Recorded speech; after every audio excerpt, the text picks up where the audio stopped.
joining us today here at Fair Talk by Fair Farms. My name's Amanda Higgins. I'm extremely excited today because we've got none other than our special guest, Mr. Steve Ronson, who is the Executive Director of Enforcement from the Fair Work Ombudsman. Steve, welcome. Thanks so much for taking time out of your day to join us. Great to be here, and thank you very much for travelling. Yes, thank you. Steve, you have been the director, or you've been with the Fair Work Ombudsman for 15 years or so now. Yep. Can you explain to us, please, what it is the Fair Work Ombudsman does and what is it that you actually do? Yeah, sure. So the Fair Work Ombudsman is the national regulator for workplace relations compliance. We are responsible for regulating the entire private sector of Australia, except for a very small part of Western Australia, sole traders. We're responsible for the public sector, for Commonwealth, and the Victorian public sector. So we are regulating over 1 million businesses that employ people and over 13 million plus workers.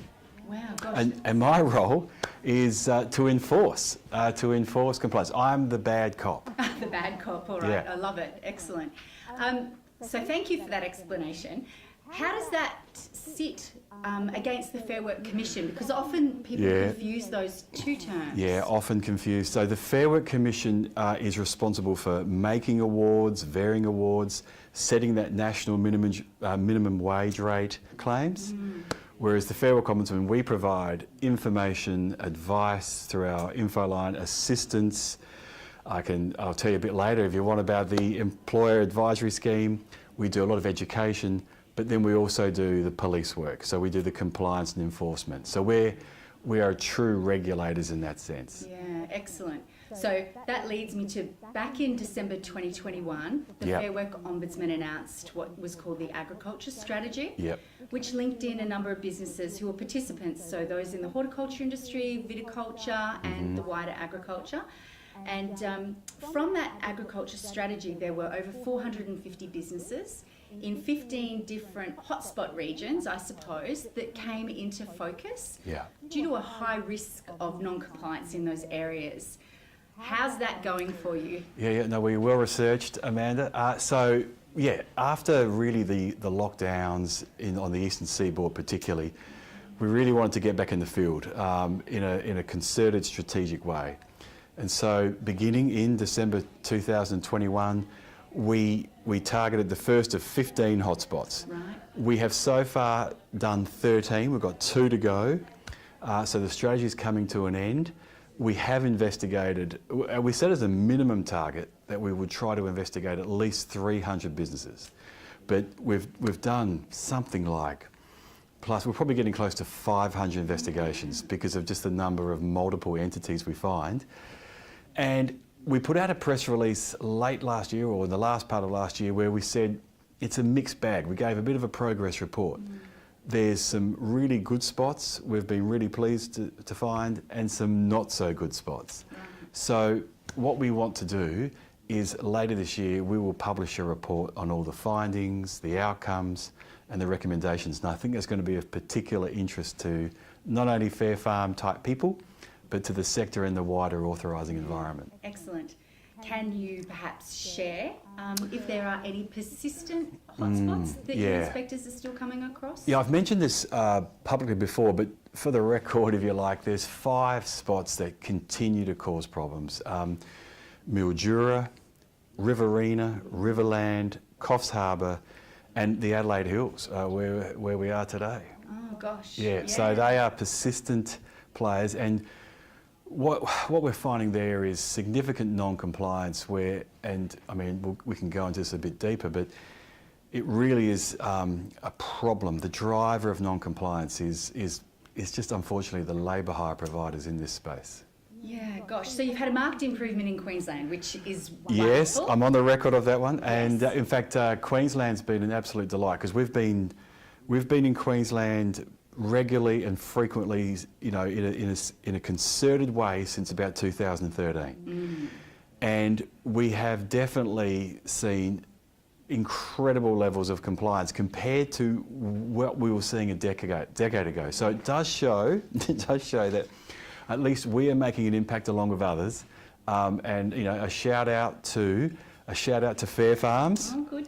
A shout out to and also Queensland Labour Hire. I think these are, and just the repeated education and awareness, growers, and just recently we just we just came off a couple of weeks ago doing Northwest Tasmania, and the compliance rates there were very high. Oh, that's fabulous, isn't yeah, it? So I think when you do get a media release comes through and it says you're going to be targeting a certain area, everyone's sitting there with bated breath wondering, oh, is it a good report or is it not such a good report? Well, there'll be one coming out in a couple of weeks, but I don't want to give the gate. There had been no infringement notice, and what's a compliance notice? What's the difference, and how do they actually come into effect? Yeah, so these are two powers that we, about 15 years ago, and the Parliament went for record keeping, or if there's been the failure to issue a pay slip or errors in pay slips. Okay.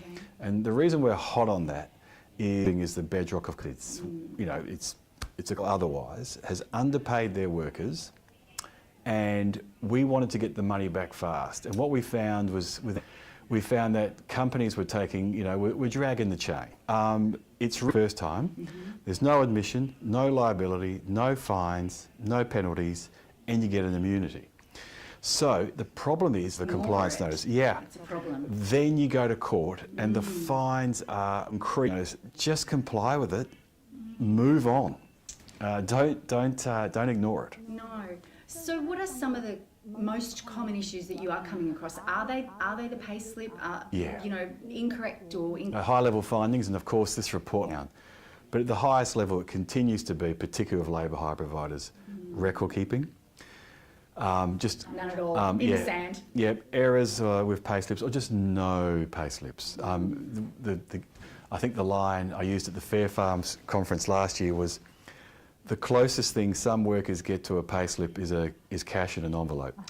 And then the third one would be deductions, like just people not working out what they can deduct or not doing it by the book. So basically it's a three-step process. And then with piece rates, you mentioned piece rates. Well, when the Horticulture Award was varied and we brought piece rates in, we piece rate domain 30 to 40% non-compliance, but that is better than we thought. Okay, well that's a good step. Yeah, so what's really is people just need to pay attention to worker that they are. If you want to do a group rate, go to the Fair Work Commission and get the award varied, but until then, you are dancing with trouble. Yeah, that's exactly right. It's a really tough one, particularly with those crops and commodities where people are working in a team. Yep. Then it comes down to that level of interception and management and certain levels of software perhaps that can assist in that type of well, that's true. Keeping. But the way we work is that we don't do policy. So we enforce the law. And if you want to change the law, you can't just say, I'm going to do group rates. You're going to have to go and get the award varied. Yeah, gosh. So do you think that the issues that come about are from a general lack of understanding or a general contrition of attitude? Yeah. Or is it intentional? When you do come across and when your inspectors do come across this on farm, what do you think is it an innocent mistake that occurs regularly? Is it a deliberate intent to underpay? What are some of the messages around that? I think there's some good news here for the growers. What we've done 13 hotspots now, and by and large, when growers make an error, it's an oversight. It's inadvertent. Yes. It's not deliberate. We've got very few examples of deliberate, willful non-compliance by growers. Good. I'm sure everyone is happy to hear that. Yeah, I bet some growers are outsourcing their responsibilities to labour hire, and that's where I think the jury's out. And I would say, because we identified a couple of labour hire entities that could potentially lead to litigation where it looks deliberate, it looks, and we look deeper. Why is this happening? And our findings pretty much are, it's opportunistic in the sense that labour hire providers feel they can maybe get away with it, but two, because of the location and because of the way that they're working, we might come across a labour hire provider manager or supervisor. They may or may not be the director. That may or may not be their name. They may or may not ever see, we may not ever see them again. And then when we go to the directors of those companies, it's a dummy director. They've just put some stooge in, straw man. They've just put a stooge in there who really has got no idea why that some friend or some person, and then trying to identify who's the guiding mind, who's the controlling mind is very difficult. So labour hire continues to be a problem, particularly in those states and jurisdictions where there are no licensing arrangements. But back to the positive news, at least growers, are demonstrating that they're serious.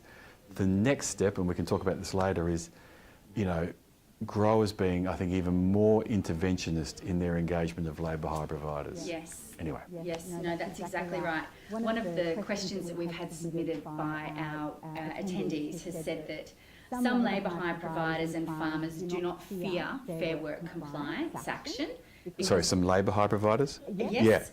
Do not fear Fair Work compliance action because A, they perceive the risk of being detected or caught as low, and 2, there are multiple actions taken after detection. So you have education, infringement notices, enforceable undertakings, etc., before the criminal sanctions could apply. But there's never jail sentences.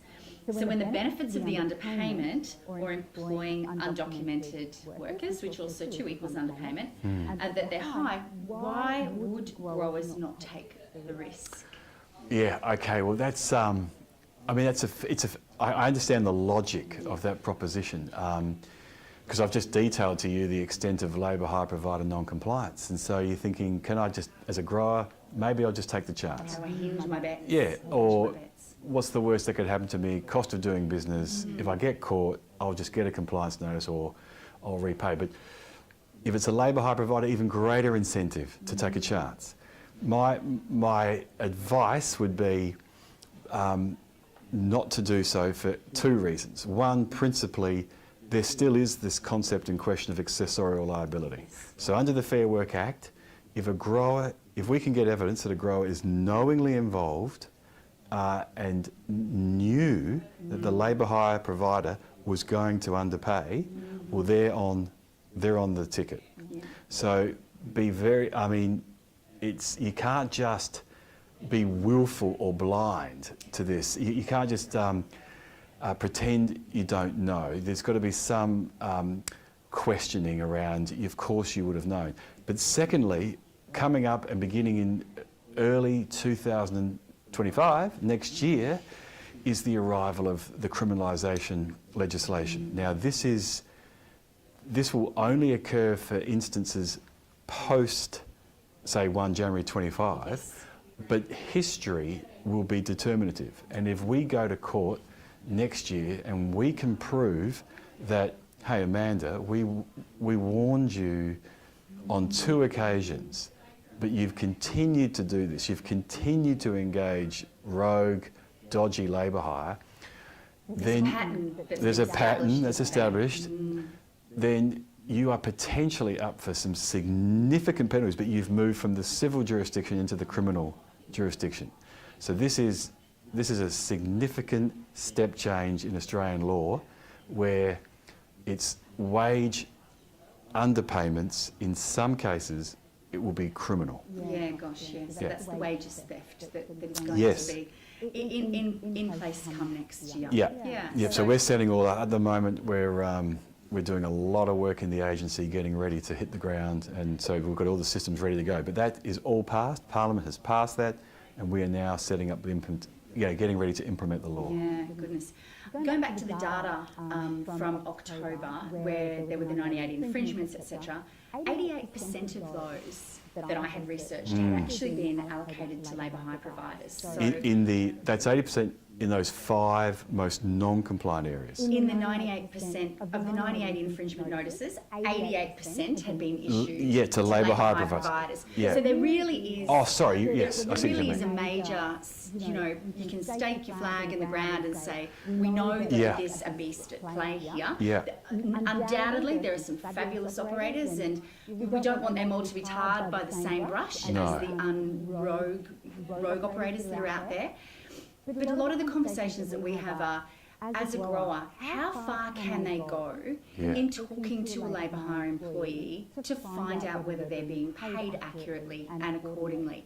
Some feel uncomfortable with that conversation, saying, are you being paid right? What's your advice to a grower to at least obviously have a line of sight, conducting some level of due diligence? Yes. To make sure that the workers on their farm are being paid appropriately. Yeah, I think. Well, Amanda, so due diligence, or what we take, what we advise, is take reasonable steps. And if you can take reasonable steps on your farm or your business, then you've gone a long way to demonstrating that you're not knowingly involved. Yes. So, for example, at the very least, ask your labour hire provider, do they even know about the award? What are they paying their staff? If they can't answer those questions, and if they can't answer those questions correctly, that's a flag. 2, talk to the managers and supervisors. Like, be engaged. You don't have to be sweating all over it, but even if you just carved out a bit of time, per week, and just engaged with those people on your or working in your business, and just had conversations with them, you'll get a sense as to whether they've got a clue. And then there's nothing to prohibit you talking to a worker. But at the end of the day, you want to make sure that you've taken reasonable steps. And I know people get uncomfortable about this, but if you are concerned about a particular provider, let us know. Like, you can do it anonymously, or you can do it, with your details, and we can treat that confidentially. But if we don't know, then it's harder for because we are keeping an intelligence profile on as many providers as we can. We share them with other entities. But at the very least, go to the Horticulture Showcase on our website, look up if you're searching guides to labour contracting, we've got a very easy to read guide, just some basic steps that you can follow, and at the very least you'll cover yourself. You'll cover yourself from accessorial liability or in the future, criminal liability. Yeah, no, that Horticulture Showcase, I think, has got some phenomenal resources and templates there. All free. All downloadable. Well, no, sorry, all paid by the taxpayer. No, that's exactly right. So, is there any one statutory body undertaking checks on a labour hire provider? And I'll just, I'll go on this one because we know that is an issue within industry. Yeah. Is there any one statutory body that's having a look at the licensing aspect, that then is ensuring that there's adequate workers' compensation coverage, because often the certificates of currency are perhaps maybe not as reflective as what the wages are being paid, and if they are, perhaps is there some level to then triangulate that information with any sort of payroll tax obligations and compliance in that space? Is there any one lens? Yeah, look, with workplace and health and safety, I'm probably not best to argue or to opposite. It's not really my area. With the taxation, what I can inform you and anyone who's listening or watching this is that we are sharing a lot more information with the Australian Taxation Office. So, for example, we've already provided to the Australian Taxation Office some detailed reporting on 29 labour hire providers that we think are of particular concern. And that's through the mechanisms that we have through the Shadow Economy Task Force and the Phoenixing Task Force, of which the Fair Work Ombudsman's members of both. And that information with the tax office is they've got incredible intelligence holdings. They've got data matching capability that's probably global. It's world best. The Australian Taxation Office is considered one of the world best taxation or revenue collectors in the world. And we also are involved in joint operations with the Australian Taxation Office. So Single touch payroll is making the tax office job a lot easier, and director ID is going to become even a bigger or a more significant profile over the next couple of years, because we are, with every passing day, enhancing our intelligence base. Gosh, yeah. Well, look, it's sharing of information is critical, isn't it? That inter-agency type communications, and when we speak of that, I automatically then think PALM scheme, which then adds another layer of complexity to it all once again. You know, there's obviously stuff there where you're adhering to rules and regulations within Fair Work Act, and then you've got different deed and guidelines. So just to speak on that if we can for a minute, and you might be able to give us a lens as to how Fair Work would interpret this. So with the new deed and guidelines that are coming into play as of July 1 this year, for a casual employee underneath the PALM scheme, they must be guaranteed 30 hours per week for the life of their contract. It goes against what Fair Work have said, and the fact that the definition of casual is that there is no ongoing engagement or regularity or assurance of hours. So the question is, how can the PALM program override the Fair Work Act, and what's the implication for an employer to the PALM same? Yeah.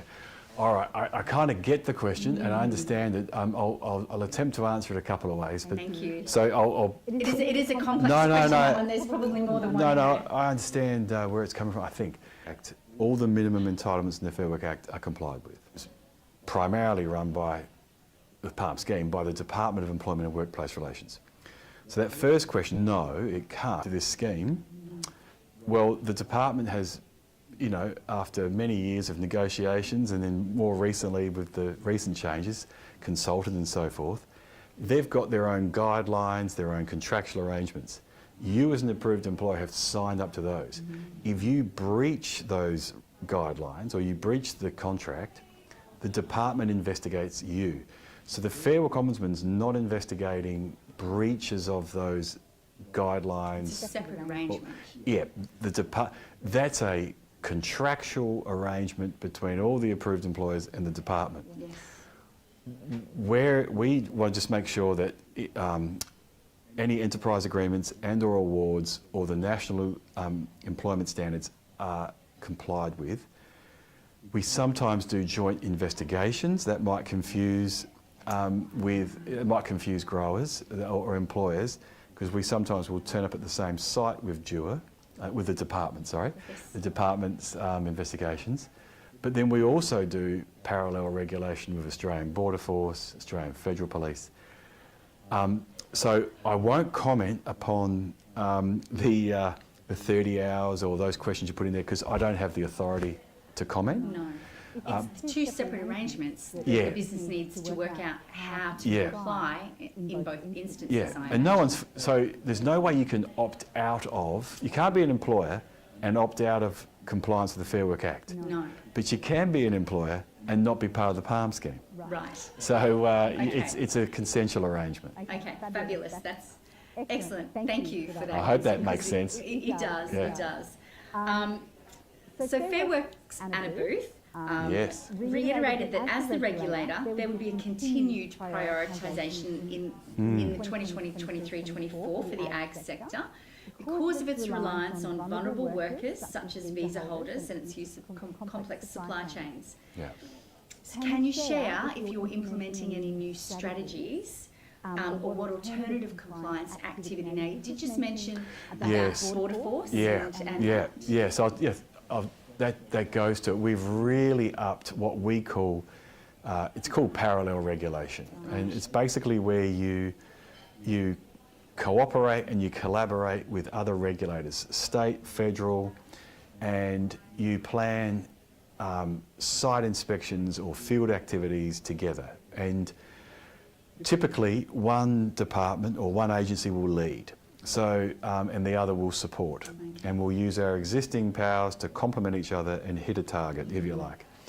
So, Australian Border Force and the Fair Work Ombudsman, we are working more closely together than ever before. In fact, in the next hotspot, which I can't announce at this stage, because otherwise you'd all be prepared. But there will be, virtually every investigation will be a joint ABF and FWO activity. Yes. We are similarly with the Australian Federal Police. So I say the biggest change that we've done, what we're trying to do is widen the net, tighten the net, and as I said before, we also are doing a lot more work with the tax office. We're sharing a lot more information with them, and we're getting them to look at our intelligence and our findings and give us an opinion. We've got some plans for the future. I won't disclose those at this stage unless you really want me to. But in terms of the work, site inspections are critical. It's where we actually talk to people.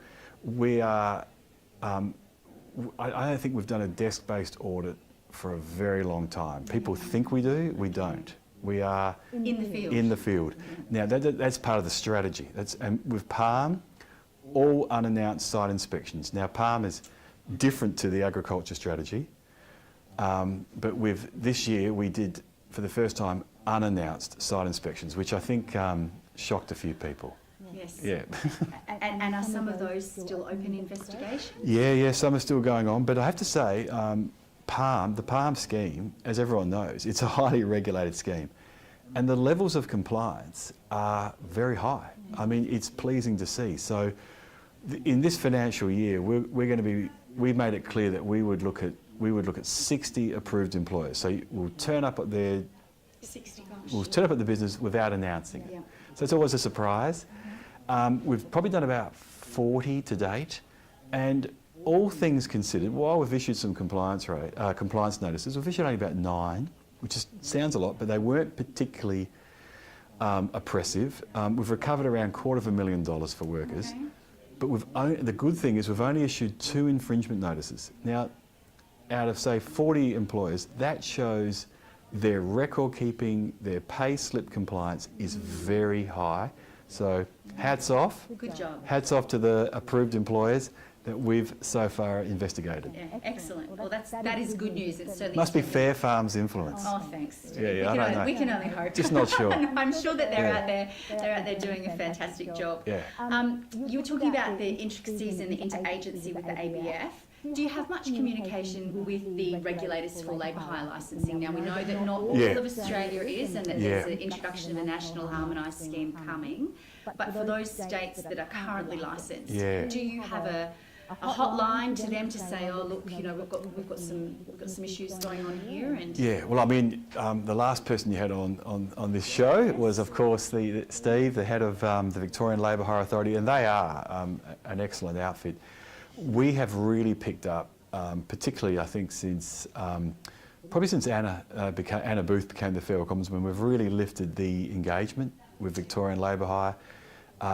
We've also lifted it with Queensland Labour Hire. So we have some dedicated officers who meet on a regular and frequent basis with Victorian and Queensland authorities. There's also a South Australian Labour Hire licensing, probably not as active as Victoria and New South Wales, but there's a lot happening in the labour hire licensing space. I'm not sure whether you're interested in that or not. I'm very interested. Okay. Very interested in that space. I think we can have a side discussion about that. Sure. But yes, I think it's important that our growers are supported by a wider, perhaps, scheme where labour hire can opt in and provide a level of comfort to growers that are engaging LHPs, particularly in those unregulated states. Well, I mean, for years the various governments, whether it was the coalition government or the now Labor government, talked about setting up a national labour hire scheme. And in December last year, I think it was December 13, there was a press release issued, and it looks like we are now really moving to the harmonisation model, which is based upon, say, I mean, if you want to think about it simply, what will this look like by the end of the year? You're probably looking at something like heavy vehicle or rail safety, where every state and territory will mirror the same legislation with a sort of national overlay. So there'll be a national regulator, but there'll be mirror or reflective legislation throughout the states and territories. That's where it's heading. There's a lot of work to do. Yeah, it's still a whiles away, isn't it? Yeah, lots of work going on with officials and ministers at Commonwealth and state level. Everything behind the scenes. Yeah. So if we can shoot across to the big end of town at the moment, and I understand that Coles, Woolworths, Commonwealth Bank of Australia have all recently been taken to court. There's been action taken by Fair Work Ombudsman in regards to alleged underpayments and other issues extending out of that. We know that these guys have got huge systems in place to be able to manage their payroll and their pays accurately. Leads me to a question, which is, how is the big end of town? And when I say that, the guys that have got to sign up for the modern slavery statement, those organisations who are sitting in that $100 million turnover, how are they going with their ethical side of things through their own supply chains? And, I understand a lot of the businesses are self-reporting underpayments, which is great. They're taking stock of their own house rather than it coming through a complaint. But how are the big guys going in your eyes? Yeah, so I'll keep the answer to agriculture and horticulture. Sure. Yeah. So I have to say, it's in terms of the compliance with the modern slavery provisions, we're not responsible for the regulation of modern discoveries. It would be probably under 10 per year, but that's still 10. That's huge. That's still 10 what we call people in debt bondage. Their passports have been withheld, they're not getting paid properly, they're getting coerced, they're getting intimidated, they are effectively owned. 10 per year. And we refer those, to the Australian Federal Police as an average. Now, back to I think to your real question is really about those at the top who run supply chains. This is an area of work that we've looked at in the past.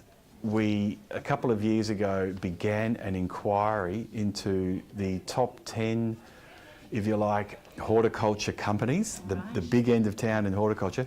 Unfortunately, COVID intervened and it got derailed, but we do have plans to do a lot more supply chain regulation in 24, 25, 26. So it's coming soon. I'll have probably more to report in the future. Goodness me, okay. Yeah. All right, so that's a watch this space. And if we found anything, like I say, we'll either refer it to the Modern Slavery Commissioner or to the Australian Federal Police. Yeah, gosh, I'm still astounded that there's 10 reportable instances. Under 10, but even if there's one person in debt bondage, it really is, it's appalling.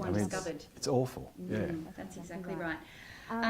Well, that's good to know that you've got some future plans in that space from that side of things through the supply chain. I've got some very quick rapid fire questions. Rapid fire, okay. Because I certainly know that we're running out of time. All right. These have been submitted by our registrants, and there's some which are very complex and very technical, and it might have to be where we come back at a later date or via in writing. I'm bracing now. Wonderful. All right. Okay. So, when's the Android version of your Log Your Hours app going to be back up online? The Android version will be back online before the end of June. Excellent, great. Is there any likelihood of a review of the 8-week averaging for casuals in the horticulture ward? I have checked on this recently for my own interest. There's nothing before the Fair Work Commission. There was, of course, that application from an individual last year, but from what I can gather, unless something happened this morning, nothing's before the Commission. Okay.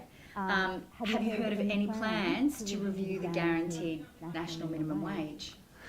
The Fair Work Commission, so this is between level 1s and level 2s? Yes. Yeah. The Fair Work Commission has been looking at, how did that disconnect occur? And they're looking also at the C4, I won't go to technical, but it's a C14.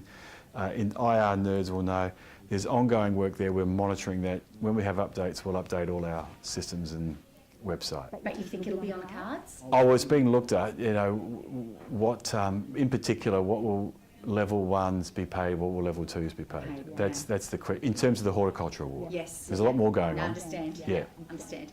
Time in lieu. We know that within the horticultural award there is a time off in lieu. And often, I do believe it's misunderstood in its execution.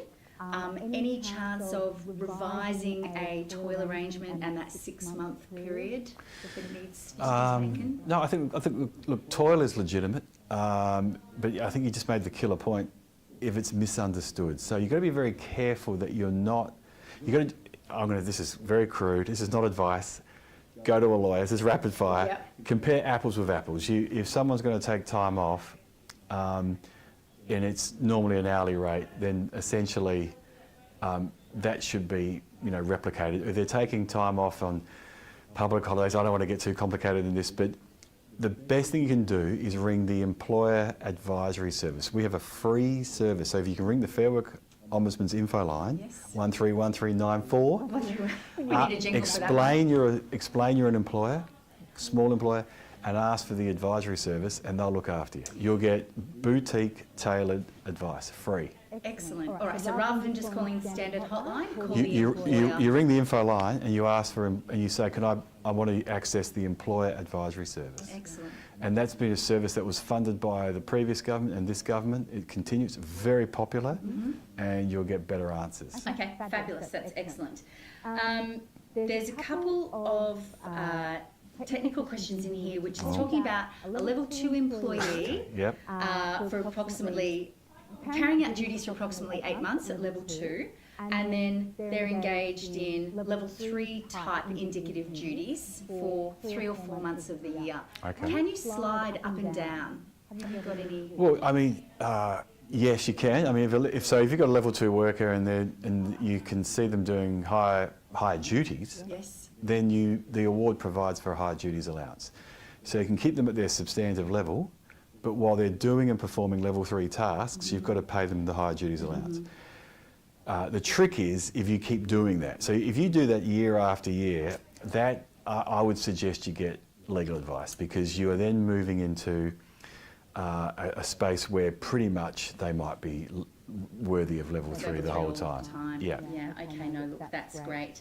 I'm not providing legal advice. No, not at all. I'm not providing legal and advice. each business is going to be very different Yes, in that record case by keeping. case. What is a We're in time rapid frame, fire. etc. Absolutely, we Yeah. are. So, what tools or resources would you suggest for producers paying piece rates to deal with on-purpose cyclical productivity issues? Oh, okay. Now, we had a chat about this briefly, and we know there's some great software out there Yeah, in October we're talking about it. Yeah. that can help that. However, Yeah, not everyone's got it. not everyone's got it. From advice for a small business, trying to manage that up and down, deliberate, Yeah. switching on, ramping into high gear for a Monday and smashing it out, and then Yeah. having to get topped up on the Tuesday. What's your advice to a business to manage that? Okay, well, if I had the answer to this, I'd have a couple of management textbooks. I'd be a bestseller. Because at the end of the day, I mean, the question really is going to performance management. If someone's really putting in on one day and then not doing so well the next day, that's an issue. But you can do that because and the way you'll be able to manage performance is through your record keeping. So you're going to have to, if you can't afford some of the software, some of the stuff out there now for scanning and tracking is, we've seen it, it's next level, and it's one of the reasons why Queensland's doing well. But if you haven't got that resource, well, you just got to make sure your records are accurate of what that individual's doing, picking, packing, processing, because that's the conversation you're going to have with them. Because unfortunately, it's called performance management because they'll be entitled to a minimum hourly rate. Yes. So, I think we all would like to have, a magic wand, but humans are complex. Yes, they are. Yeah.